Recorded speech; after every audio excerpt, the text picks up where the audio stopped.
মনে ইচ্ছা আছে ভালোবেসে প্রেম করে বিয়ে করবো। মানে যারা এখন এই ভিডিওতে যে নাম্বারটা আছে সেই নাম্বারটা নিয়ে ফোন দিবে এবং প্রেম করতে চাবে, তাদের সাথে কি প্রেম করা যাবে? সবার সঙ্গে একটা মন তো সবাইকে দেওয়া যায় না, যে মনের মতন হবে, যার সঙ্গে আমার মন একান্তই মিলে যাবে তারে আমি ভালোবেসে প্রেম করে তার সঙ্গেই বিয়ে করবো। বিয়ে বসা হবে। হ্যাঁ। তো আপুর দেশের বাড়িটা? আমার দেশের বাড়ি সিলেটে। সিলেটে। দর্শক ভিডিওটি দেখলে ফোন নম্বরটি পাবেন।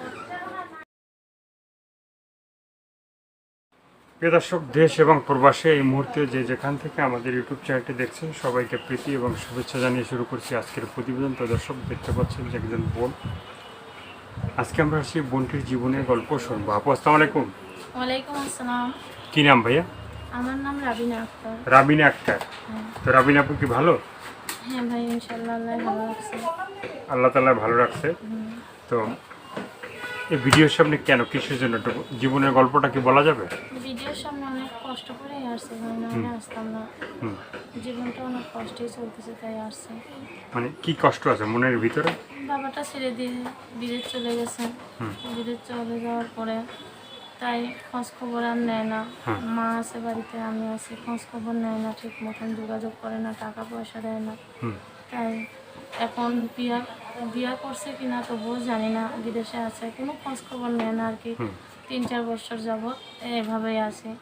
তাই এখন একটা পার্লারে জব করি, ওই জব থেকে সংসার চালাই, এরকম করে মাটারেও দেখাশোনা করি, আর এরকম সংসারটা চলতেছে। আপুর কি বিয়ে শাদী হয়েছে? না ভাই, বিয়ে শাদী হয় নাই। আমি একটা ঘরের মেয়ে। আমি নামাজ রোজা করি, স্কুলে পড়তাম। তারপরে হঠাৎ করে বাবাটা চলে যাওয়ার পরে বললাম বাবা বিদেশ গেছে যেহেতু, সংসার আমাদের ভালোই চলবে, পড়ালেখা করব।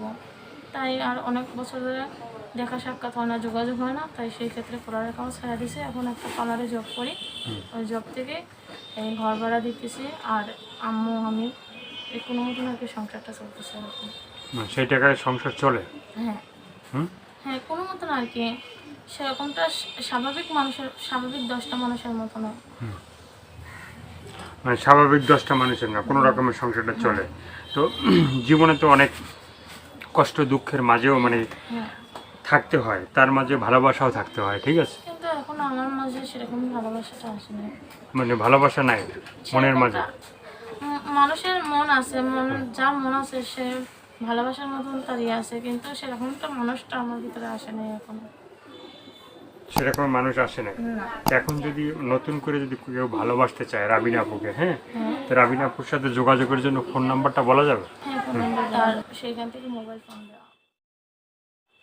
মানে যে আংটির বাসায় মানে জব করা হয়, মানে সেই আংটি মোবাইল ফোনটা দিচ্ছে আর কি। তো এমনি থেকে প্রেম ভালোবাসা হয়েছে কখনো? না, প্রেম ভালোবাসা কখনো করিনি। কখনো করা হয়নি? না, কখনো করিনি। ইচ্ছা আছে? ইচ্ছা তো মানুষের মন আছে, ইচ্ছা তো অবশ্যই আছে। ইচ্ছা আছে একটা সুন্দর মনের মানুষ নিয়ে হাত ধরে তার সঙ্গে বেঁচে থাকার, অনেক ইচ্ছেই তো মানুষের জীবনে থাকে। অনেক ইচ্ছে মানুষের জীবনে থাকে, সেই ইচ্ছা থেকে মানে ইচ্ছা পূরণ করা যাবে না? যে ইচ্ছা আছে যে ভালোবাসবো একটা সুন্দর একটা মানুষের মানে সাথে প্রেম করব, হ্যাঁ, ইচ্ছা আছে, অবশ্যই আছে। অবশ্যই আছে। তো প্রবাসী কোনো ভাই যদি মানে রাবিনা আপুকে বিয়ে করতে চায়, বিয়ে বসা যাবে প্রবাসে? অবশ্যই বলবো, সে যদি আমার দায়িত্ব নেই, আমার আম্মুর দায়িত্ব নেই এখন বর্তমানে, তাহলে সে যদি আমার ইত্যাদি সব কিছু দেয় না, আমার পাশে থাকতে চায়, আমি অবশ্যই তার পাশে সব থাকবো। তার পাশে থাকা হবে? একসাথে, দুজনে একসাথেই থাকবো, একসাথে থাকবো, কাউকে ছেড়ে যাবো না। কখনো কাউকে কেউ ছেড়ে যাবে না। অনেক আছে যে সত্যিকারের ভালোবাসা, অনেক আছে যে একসাথেই থাকবো, একসাথেই বাঁচবো, একসাথেই মরবো, হ্যাঁ। তো সে ভালোবাসা তো আল্লাহর দান, জন্ম মৃত্যু দিয়ে সেটা তো আল্লাহর হাত থেকে, সেটা তো আমরা বলতে পারবো না। আর কিছু বলার আছে?